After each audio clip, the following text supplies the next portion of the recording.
Welcome to My Biggest Blunders, Fading Forward, a platform for entrepreneurs, professionals, artists to come and share their stories of challenges, blunders, failures.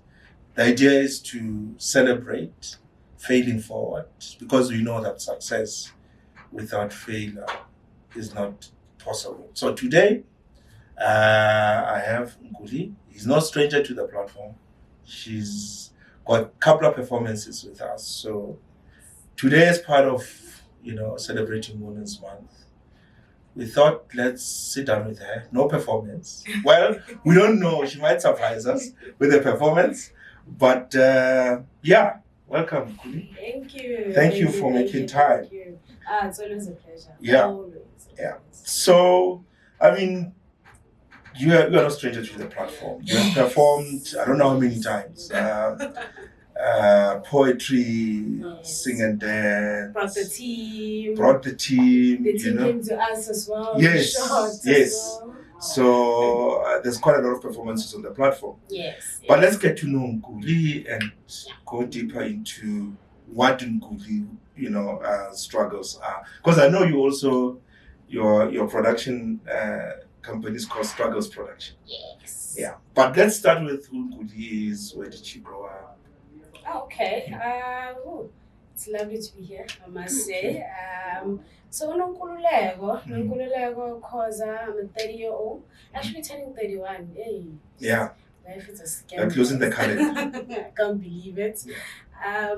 But I was born in Soweto, right city. I'm from a family of 4, so it's just a small family. Me, my brother, my mom, and my dad. From Soweto, I went to Girls High. Did my Matric. Where's the Aurora Girls High is Zola. Oh, okay. Yes, so I did my Matric in Zola.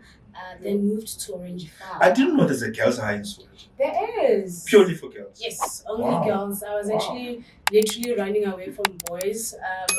There was a lot of kids in school that got pregnant, and I was like, I don't want any distraction. Okay. I opted for a girls' school, and I Yeah. was like, no, I want to go to an all-girls school. And also, I've always loved working with girls. Yeah. Anytime that women can work together. Yes. I've started working with girls from in high school, so I've always had the love for that. So my dad had a lot of spaza shops, and I think that's where my love for business really started. My dad started his spaza from sweets in a public phone, 90 cents, 99 cents, giving people shilling change. And to having a big spaza with fridges and shelves. My mom taught me how to count profit. To have a skotokoto for cigarettes and say cigarettes are supposed to make this much. Have another skotokoto for phones and say phones are supposed to make this much. And if you might like balance, she will come back to us and be like, what's happening? I used to go to school and come back and do my homework as spaza. So when was this? How old were you when you did this? My whole high school. I think Ispaza, my dad started Ispaza when I was in grade 5 in primary. Until high school. So Nkule is Ispaza. I actually had big dreams. With having Ipaza, I thought I wanted to have my own mall. Because I was like, yo, if you can run a spaza, imagine if you can run a whole mall.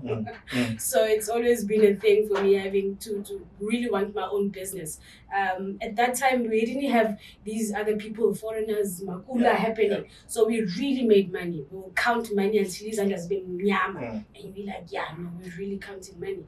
And I fell in love with that, having to make our own money. I was not really aware of having to go and work. I was aware which is this is where we make the money. And it's past some police until my Matric, it closed down, where even the family was now fighting for Ugitila. And my dad was now making money off this family house and building and what, and then we had to leave and we closed shop and I moved to Orange Farm. I think that's how I left Soweto, to my dad saying now he wants to buy his own house, and he bought a house in Orange Farm. And then that's when I... This is after Matric? Or? Yes, after Matric. And after Matric, I wanted to go study. I thought we made enough money as Spaza to make me go study. But no, it was a lie. We did not have the money. I had to take a gap year. That year, it was really depressing. I was not used. I was always an active kid. So having to now be sitting at home, I started on this past orange farm. I'm just sitting at home. I can't go study because we can't afford that.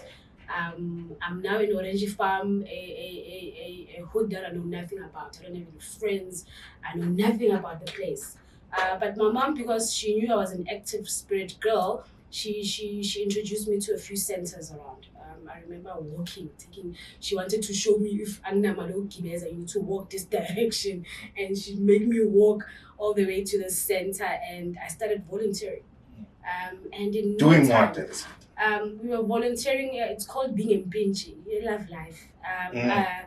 And when I got there, I remembered my love for art, and there was these Performance different art. yes performing arts, and then there was these different art activities, and there was program leaders. So with Love Life, there's HIV awareness campaign. There's these campaigns that are happening. And within 3 months, they gave me a lead to lead one of the programs because they saw I was there, I was volunteering, I was very impactful in the activities that I was So doing. let's talk about what was happening in the center. I mean, what type of activities are we talking about? So there's these programs where you get to facilitate. There's art program where people are learning acting and dancing. There's 9 programs where you get to be in a learnership and get paid for. And then everyone else is a volunteer. So I started as a volunteer, and then there was this top 9 people that were there that were hired. So they get to be part of this 1 year stipend, and every 1 year new people come in. So I started volunteering in 2 programs. It was the Body Wise, where I was teaching young kids about HIV, sexual transmitted disease. So teaching them through workshops or through Workshops. performance? Workshops. So they will now train us to stand in front of people and facilitate. That's where I also now started learning how to facilitate. They'll teach us how to facilitate, and then they'll take us to schools. And sometimes kids will come after school to the center, and we get to facilitate to them. So I get to facilitate, and I also got to be part of the art classes there. And when I got there, the guy who was doing art was leaving. He was like, hey, I'm leaving, I'm no longer doing this. I got a job. So there was now an opening in arts. And I took it on. I've never led a group before, but I was like, no, I want to do this. And I opted for it. And my manager loved me, and she was like, okay, go in. Let's try you out. Let's see how it goes. And everyone was on a 1-year contract. I was the first person to be on a 2-year contract. The first year taking over my volunteering year and now being in that actual position. And that's where I learned a lot of things. I hosted my first event, the World AIDS Day event. I had to speak to sponsors. I was now having to speak to sponsors, be in meetings, and facilitate this program. Because and this artist thing, it was always easy for me to try to convince someone to buy into my idea. And I remember that year when I hosted my first event, it was so big we had to do it at a community hall and leave the center. I had a lot of stakeholders coming in. We have kids from school coming in with buses. It was packed, and they were like, no, the center is too small. Let's move everyone to the community hall. And with that, that's when my manager was like, So what was happening there? On the day, I had speakers speaking about World AIDS Day. I had clinics coming through. I had 4 partners clinic that I've partnered with coming through, giving talks. And then they brought their own beneficiaries as well. There are people talking about their journey being HIV and the life that they're living in the community. That's where I started to actually understand the community. Because when I got to Orange Farm, I was like, no, man, Orange Farm, what's happening here? Coming from Soweto. Happening? Yeah. I felt like it was a downgrade, but then I got to understand people. Now I got to make friends and understand, oh, okay, this is the community that I'm in. I think that's where now I also fell in love with development and being a social, impactful person and trying to drive the change. The event was big. I had even some Indians coming in with their rice and giving away rices. I had food packs for kids on the day. I went all out, and it was my first big event. Yeah. So it took me 3 months to plan that event, and the end result was amazing. Everyone was blown away by this tiny little girl in the midst of everyone. So performance, has it always been your thing, or did you know that you're gonna do performance when you finish, or your goal was, I'm gonna run a business, I'm gonna be a business person? How did this performance arts thing come in? I was sure about business because when I wanted to go study, I wanted to study business. Yeah. And when I couldn't find the funds to go study business, my second option was arts. Have you always been? But I've always loved arts from eskolweni, but I was not aware of it because I was always involved in all of these art activities. I did dance. There was a time where it was guitar. Eskolweni, and my cousins from KZN will come watch me and laugh and be like, yo, these people out in Joburg buy guitar. Yeah. And they are the original guitars. Yes. And they were laughing at us. We'd be like, Nenzan. And we are there trying to shine them with you. And she'll laugh at us. I moved from that. I did poetry in school. I moved from that. I did choir. I'm a horrible singer. I love music though. And I was chased out in choir. And they were like, I'm off key. Somehow it was not happening. And I loved it. And I don't know how I was selected, but I was happy that I was selected because they were auditioning the whole school. But after some time, the music director was like, no, it's not happening. You have to go out. And then now I went to writing. And this is where I really found my joy, because I was not really expressive when I was feeling something, when I was hurt, but I was good in writing. I would write. When I write, I would turn it to a story. And at the time where I did not want to tell people about how I'm feeling, I'll write a story and make it look like it's someone else's story. And sometimes it's just really about me, and I don't want people out thinking the story's about me. And I'll create these stories, put up characters, and for me it was just my way of expressing yourself. Yes, expressing myself. I remember when I was in high school, there was this prescribed textbook, Mar by Bessie. Bessie is South African. I think she's mixed race or colored here. And then because of apartheid, she left for, I think she went to Botswana, relocated there. And when she got there, also Botswana was not like South Africa in terms of apartheid.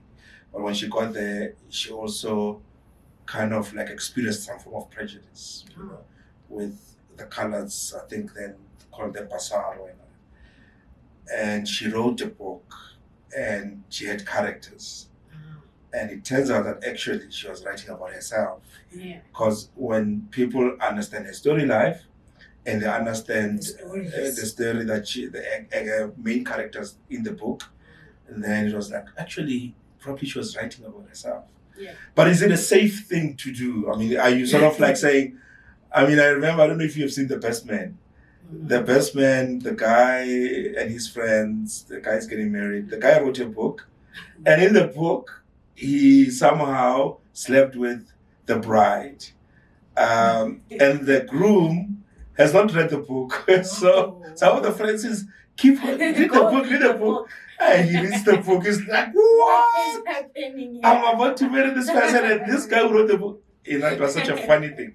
But is it a safe thing though? For me it was because I never told anyone about it. So it was very safe. No one will ask me about it. No one will come back. But when people say, but I'm this person, or you're talking about me? No, because I moved to Orange Farm, I think a lot of people did not know. Okay. So I had that playing. People didn't really know me, so I could really play around with a lot of different storylines and be like, oh, okay. And people are still, even today, I still feel like people don't know me because I always play around stories. And as I said, it's not easy for me to just sit like this and tell you my life, but it's easier when I put it in a story and a performance, and I just put a bit. It doesn't have to be the whole performance about me, but that thing, that storyline, it's just me trying to express. Yeah. Okay, so 2 years lapses at the center. When do you start Yes. Struggles production? So now at the center, I got an opportunity to go audition at Joburg Theatre. I was given an opportunity. I know I was left with like 4 months in my program, and I took it. I was like, okay, I'm going to audition at Joburg Theatre. They wanted us to present a theatre piece. It was also my first time creating a whole theatre piece by myself. We created a piece and we took it there, and they loved it. And that's where they actually took me to go study. And I studied performing arts. I studied at Verds, and I was doing my internship at Joburg Theatre. And Joburg Theatre paid for the whole thing. And now I started to go understand exactly what is performing arts. I got to understand, yes, I could write because I feel like I have the talent, but now I was trying to learn. Now I was learning strategies. Now I was learning how do you actually structure. The actual discipline. Yes.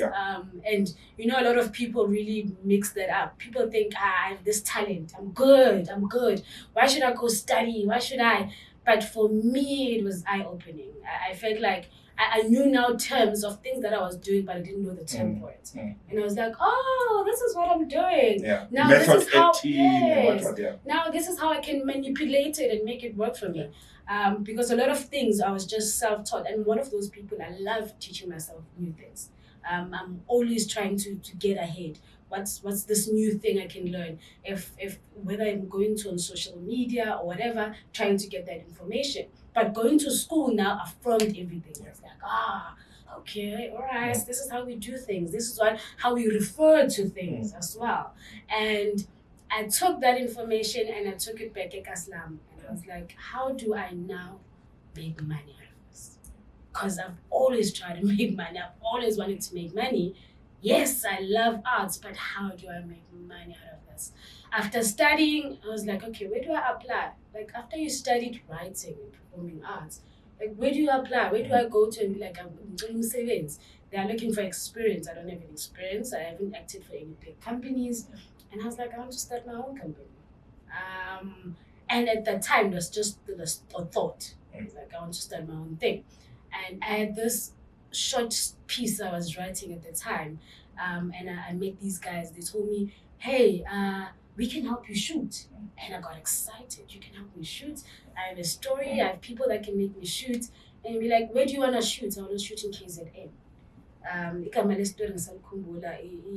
The Forgotten Truth. And I wanted to go shoot it as a KZN, running through there and stuff like that. And they loved it. And they gave me money to go to KZN. And start finding location, people that can act, and all of that. And I went to KZN. I took my friend with, and we went to KZN. I was there for like 3 months, and I was training people. I was getting people ready to shoot this film, and the people never came. What? The people never came. I'm stuck there, nabantu abadala, thinking sizoshutha, nabantwana basegoli. And the people never came. And I remember I'm thinking, oh my God, how do I even tell these guys who's Lavandava says? I've promised them, and it's not going to happen. Okay. And I had to now fall back to one thing that I knew, which was theatre. I'm saying, what's it theatre? I know theatre. I'm one person, I always talk back to myself. Right? When I look at myself in the mirror, people think you're crazy. Yes, I always do that. I'm like, but what do I do? But I went back to theatre. I took that story, I turned it into a theatre piece. So you came back home? No, in KZN. I don't even have money to come back. Oh my word. I don't have money. They're ditching me and they're not even sending me money to come back. They're telling me that they're not coming. They're not even sending me money to come back. And I'm left there stranded with these people. I start now going to schools and telling them, hey, I have a story. Can we come? But hold on, where are you sleeping? What are you eating? My mom's family. My mom had family in KZN. Okay. So that was easy. And now, my family friends were people that were helping. I've promised this everyone, these neighbors, all of this, that we're going to be shooting. I've asked for their houses. They have agreed that we'll be shooting in their houses. But now the production is not coming. And I was like, turned the story into a play. I took it into school and we started doing short stories. Okay, in school. maybe so build me up to the day that you were supposed to shoot. Yes. So what was the process? I mean, did you meet these people? Yes. You had a meeting, discuss? Sit down, plotted the story. They gave me information. No, change halana, lungisalana, edit here. Yeah. This is what we can do. We had several meetings to a point where they even gave me money to go to KZN. So I felt like we are. So when you get there, you are supposed to recruit people. I'm supposed to recruit people, have a cast, find location, scout for location, and start developing the story. Because I felt like I'm not going to go there and ask for artists. I don't know artists in KZN, but I can train because I'm good in developing people. So I was like, I'll find people that are close enough and then I'll train them into doing which is what you did. Yes. So and I kept on communicating with them. Okay, I found they're the people. enjoying. Yes, they're enjoying. I found the people. I found the location. I'm sending pictures. This is what we're doing. I've started rehearsals now with the team. They're giving me thumbs up. They're happy. It was out of the blue, really. So on the day, what's happening on the day? They cancelled, I think, a week before. Oh. A week before the shoot. Now I'm calling, confirming because I wanted to prepare accommodation for them and stuff like that. And then they start not answering my calls. I start getting worried. And then now they send me this long email saying how they can't come. They're busy. They have to go shoot somewhere else. This was a project that they wanted to do on the side, but now they're doing something else. And they can't come. And now I'm trying to follow up, and then now I'm not responding. And they just went silent. Wow. Okay. And I remember my head spinning, thinking, what am I going to say to everyone? So then what do you say? I didn't tell them. Honestly, I did not tell anyone. My mind went into, how do I fix it? Than me going to surrender and say, I failed. Yeah. My mind was like, plan B. What do you do? Hence I said I went back to theatre. I was like, okay, let's turn this into a theatre show. Okay, how can I now make money? Let me go to schools. I asked the school principal to bring a show, and I asked kids to keep my 5 rand to come watch a show. I started now having ikotos on my 5 rand. I went to 15 schools in KZN, and I started now having ikotos on my 5 rand. They are paying to watch. They are paying to watch. And now to a point where other schools are calling that school. She's really good. There was a show. Can you guys come to our school as well? And in KZN, where I was, fortunately enough, there's no electricity. The kids don't have like TV. Yes, they don't have any form of entertainment. So it was me now giving them entertainment. I even took it to the community hall, where now people came in to watch the show at the community hall. I spoke to the local councillor, introduced me to business shop owners, and then they started giving us food for rehearsals. Things that I didn't have before I failed with the guys. Now other things were now opening up. I started getting catering for my rehearsals. People will bring bread in the morning, they'll bring lunch in the afternoon for us just to be there and rehearse. Wow. Another guy voluntarily gave us a taxi to transport around through these schools. I was making this money, and these people weren't expecting anything from me. They're like, imali yakho mntanam. And no one was not expecting me to pay them. They were like, we'll make it happen. So you are with your friend? I'm with my friend. I took her away from her family, and I promised her the life, and we are out here stranded. But what did she say? Obviously, she's looking at you. She's still around, luckily enough. And she believed in the dream. She believed. Is she the one that you were performing with? No. I don't think you've met her before. But she believed. She believed in me, actually, more than anything. She believed that no, Chumi, you can do this. No. So are you still together? We're still together. We're still in some business ventures together. Wow. And she kept me going. She believed in me when I was like, she must be like, Yeah. "Oh, Jimmy, come, we can do this. We can do this." And I'm like, "I'm out of ideas. I don't know what to do." I don't remember we were crying together in KZN. And we both crying. So and she's like, "No, Jimmy, we'll think of something. We'll think." The day that I got a call that they were not coming, I remember sitting there and crying together, thinking, what? I couldn't even tell my mom's family where I was renting that the people are no longer coming. I told them after getting my first gig at school that they are no longer coming. I felt a bit safe. I was like, okay, I have a plan. I have a plan. So you did how many? 15 schools? 15 schools. So and after the 15 schools, that's where struggle started. Yes. That's where struggle started because after getting the money, the local councillor took us to Durban and they were like, go learn more, find other people that can help you do this. So they took me to the Durban commissioner, film commission, to now go find other people. And when I got there, they now told me business. They were like, no, register. Why were you even here? Register. Where are your papers? What are you doing? Why do you have so many people doing all of this and you don't even have a paper trail of everything that's happening? And I was like, oh, so I have to register. And then I came back from KZN and I was like, okay. So struggles production, was it because of the struggles that you had in KZN? Yes, it was. It was embedded in the struggles of how everything was just not happening. But in the arts, it just made it possible.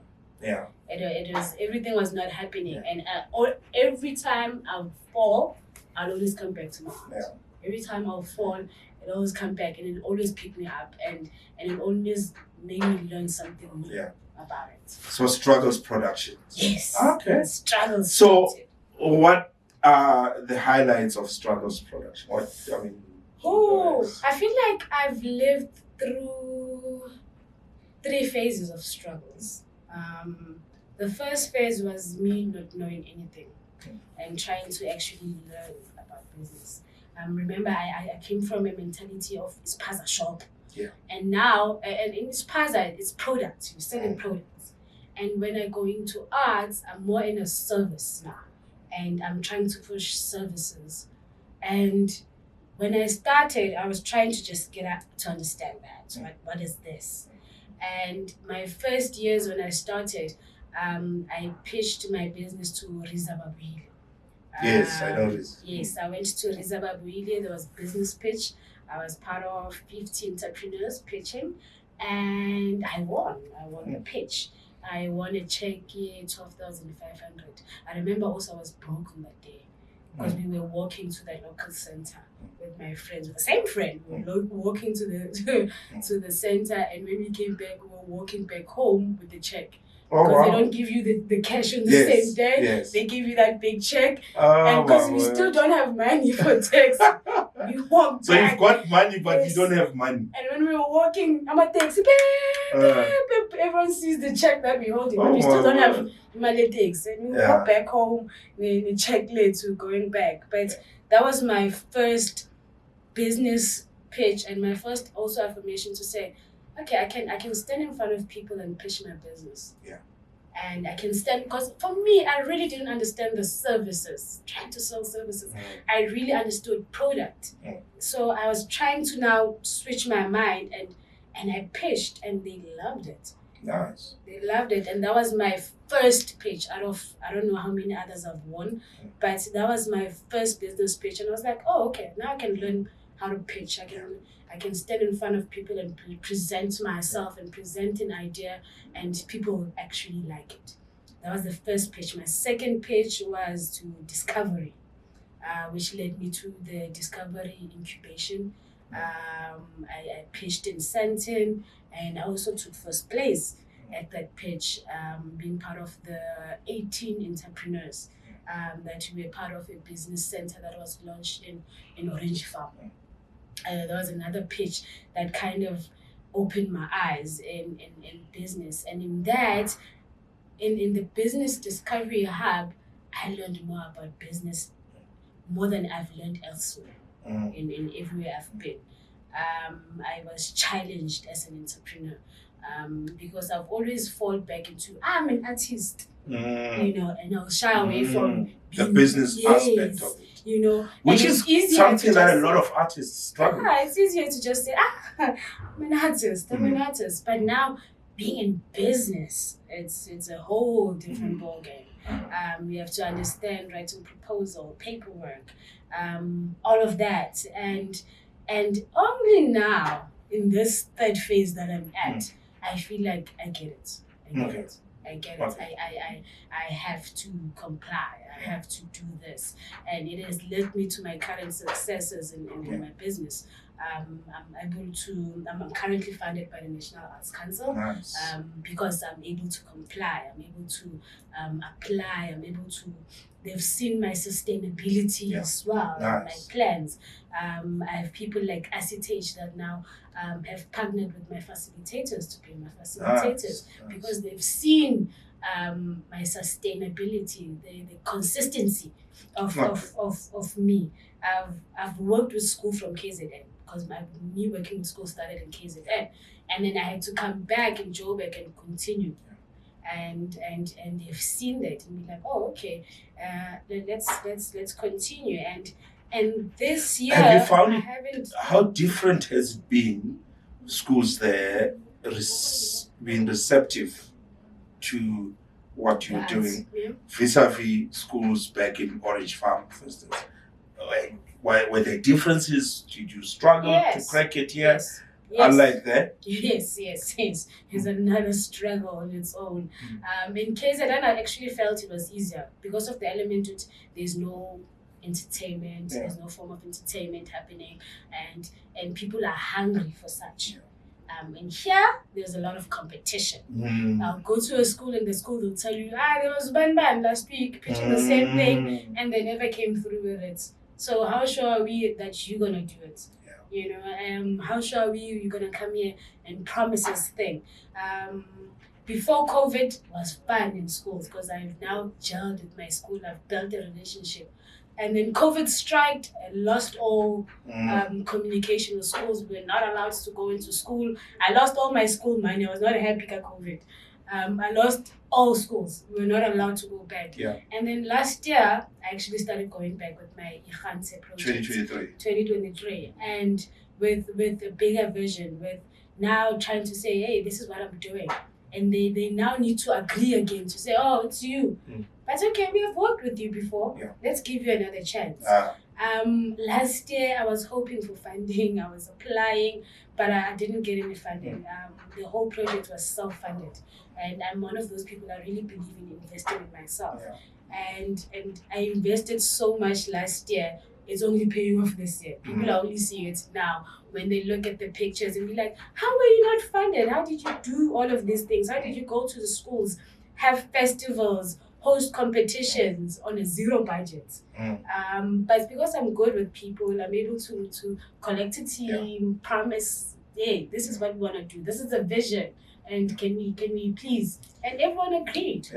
So the first time I met you, obviously through the discovery thing, and I was mentoring you. And our first mentorship session, and you were telling me this is what you do. I was like, when? I'm like, no. Please give us a line. Please give us a line now. I remember. For those who don't believe, because when I saw you, I'm like, did you do this? What? Yeah, guys. That's okay. Shaila, you're talking. I'm confused. And I think at that time it was different again than now. At that time I was forever fired up and I was ready. This time, there's some Nkule, you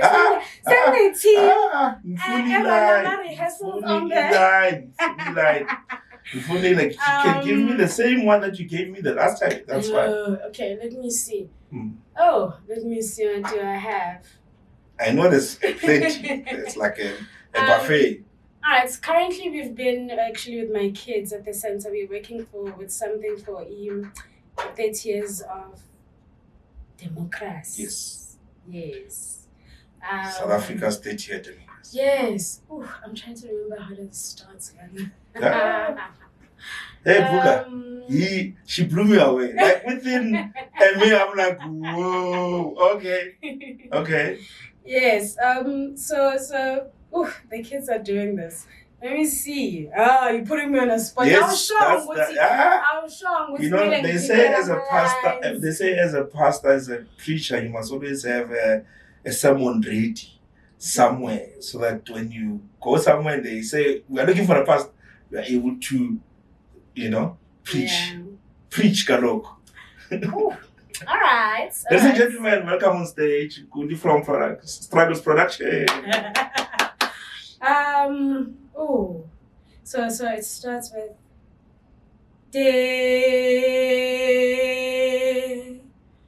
Mo Kra Si De Mo Kra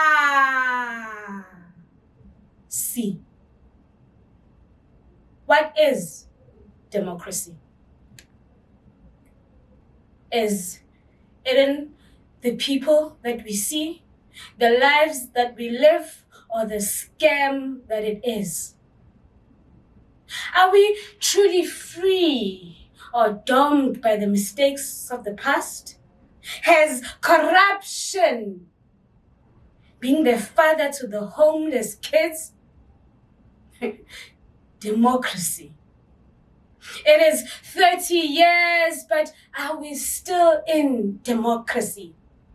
Yes, the democracy have shifted phase, moved. But is this the democracy? I am the democracy. I am freedom, here to set my brothers and sisters free. I am Nonkululeko. So yes, this is my freedom. I don't need to be free to express my freedom. I don't need you to make me feel that I am the freedom. No likes or shares can express what I have, because I know I am free. So yes, take it. It is between you and me. It is for you. Don't be fooled. You have the power. You have the power to set you apart from everyone. Don't be stuck in the narrow mind. Set yourself free. Because yes, yet another year goes by. Will you still be free? So yes, we are fighting for democracy.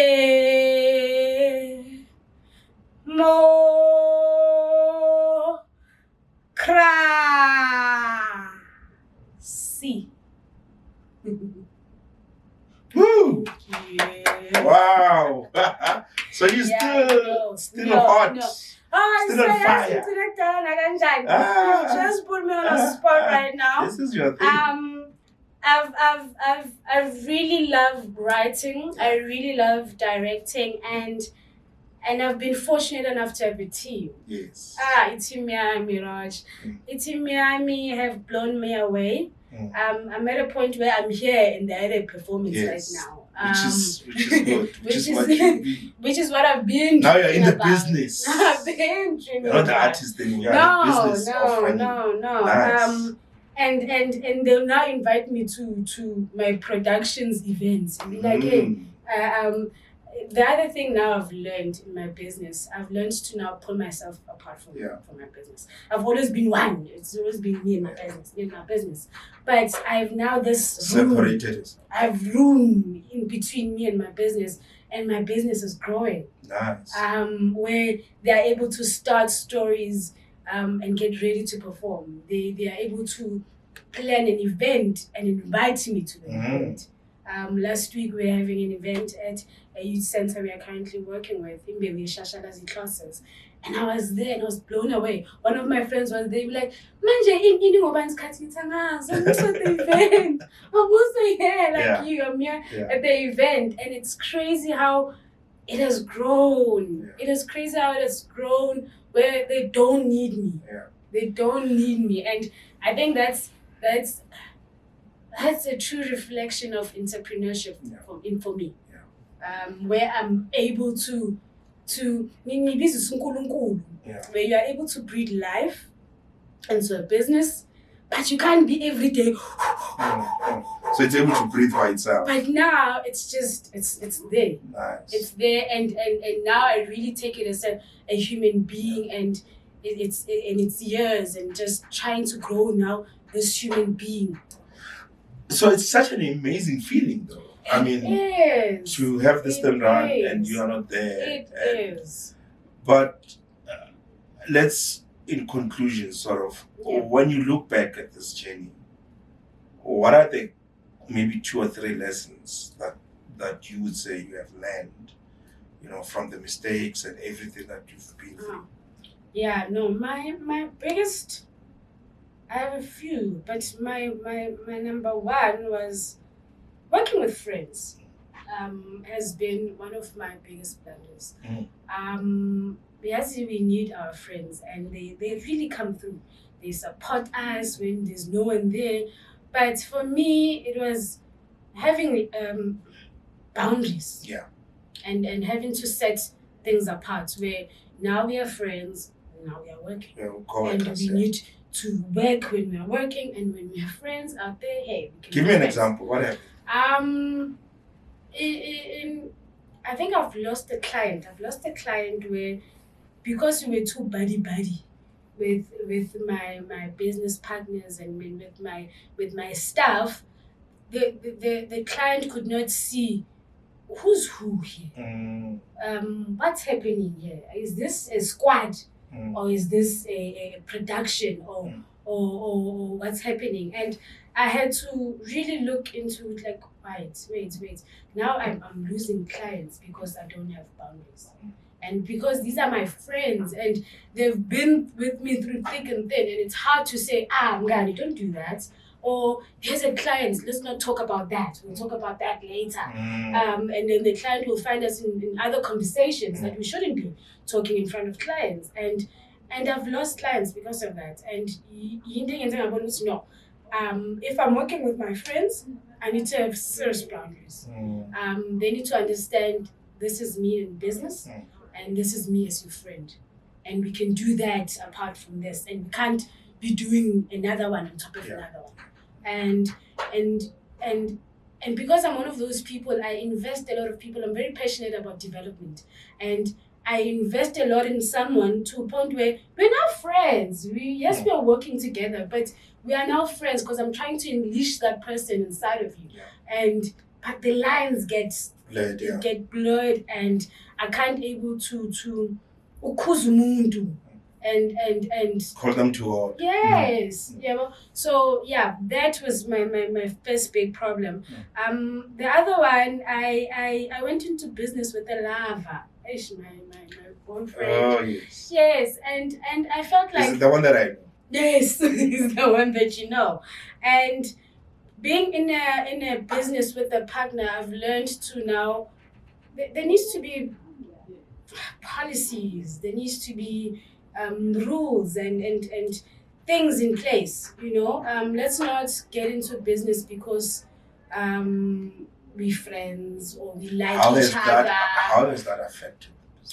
I lost the business actually because of the relationship that I was with, and I lost everything. I started the business by myself, and I invited my baby daddy. I'm still proud of him actually.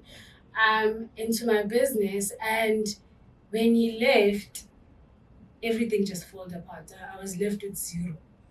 As he you mean as in like when he passed? When he passed, yes, he actually passed away. Crazy story. We were shooting my biggest blunder 2 days before he passed away. Yes. And when he passed away, I lost a business partner. I lost the father of my baby. I lost equipment. I lost rights over my business. How so though? How did you lose them? Because there was no anything written down. Yes, because there was no anything written down. We were also even staying together at the time. And then his family came through and was like, isn't this what So it's an estate thing. Yes, and they were Okay. like, they're taking izinto zomntanabo, and I was left with nothing. Crazy for the people that knew I was the one who started the business, and now having to go back and fight them for my things or something else, and I lost everything. I think that's my darkest time ever, where I felt like I was just losing and losing. I mean, losing a partner by itself is traumatic. Now I had to lose a business, and I had a team that was looking up to me, and they were like, "So what are we doing?